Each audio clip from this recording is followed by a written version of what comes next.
Welcome back to That History Dude. So, with this video, I'm going to focus on the Conington and Exton branch of the Bruces, starting with Bernard de Bruce, who was Lord of Conington and Exton. He died in 1268. He was the son of Robert the Noble de Bruce, the fourth Lord of Annandale. So he is a branch of the Annandale branch of Clan Bruce. So with his first marriage, Bernard married Alice de Beauchamp, who is the daughter of William III de Beauchamp of Emly. And together they had Sir Bernard II de Bruce and John de Bruce of Thrapston. He later remarried to Constance de Merston, but they had no children together.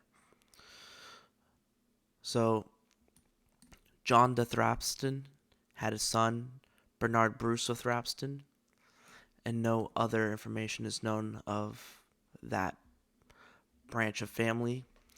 What we do know is that Thrapston was brought back into the estate of Conington and Exton. So it's assuming that Bernard had no heirs because his estate was given to his cousin. So Sir Bernard II de Bruce, Lord of Conington and Exton, married Agatha, and together they had two children, John Bruce and Bernard III, Bruce, Lord of Conington and Exton, who lived about from 1274 to 1329. Now he married Agnes Hagershaw, and together they had Bernard IV, Bruce, Lord of Conington and Exton. Now, as you can see, he was the Lord of Conington and Exton, but he also died young. He died without heirs, without ever marrying. So the lordship went to his brother, John Bruce, who became Lord of Conington and Exton, and lived an extra 10 years, so it's really not that much.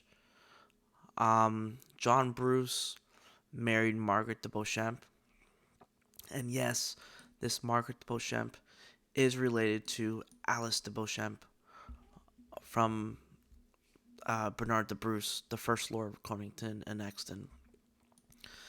Now, I've not really done the research to figure out how they are related, but they do come from a French family. Now, together, John and Margaret had all daughters except for their one son, who died 3 months after he was born. He was just a baby. Bernard V de Bruce, Lord of Conington and Exton. He was born in 1347, which means that he was born after his father died. And he died 3 months after he was born, in November, if I'm not mistaken. But their daughters were Ellen and Elizabeth.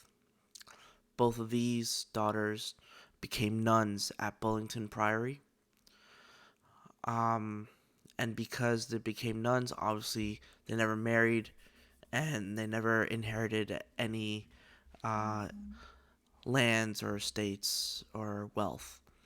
And Bernard, who was the male heir when he died, the last two remaining sisters, Joan Bruce and Agnes Bruce, both inherited the estates of Conington and Exton, respectively. So, Agnes, marrying Sir Hugh de Westenham, inherited the estates of Conington, and Nicholas Green, marrying Joan Bruce, inherited the estates of Exton. They both would go on to have children, but as far as the Bruces were concerned, the Bruces no longer controlled the estates of Conington and Exton, and not much else is known of this family past the late 1300s, mid to 1300s. And that is that one branch of Conington and Exton of Clan Bruce. So far, I have covered the Annandales, the Skeltons, the Conington and Extons. In my next video, I will cover the Earldom of Carrick, which obviously includes Robert the Bruce, the King of Scotland. And then I will go on to cover the Clackman and Bruces, which go on to present day. Thank you.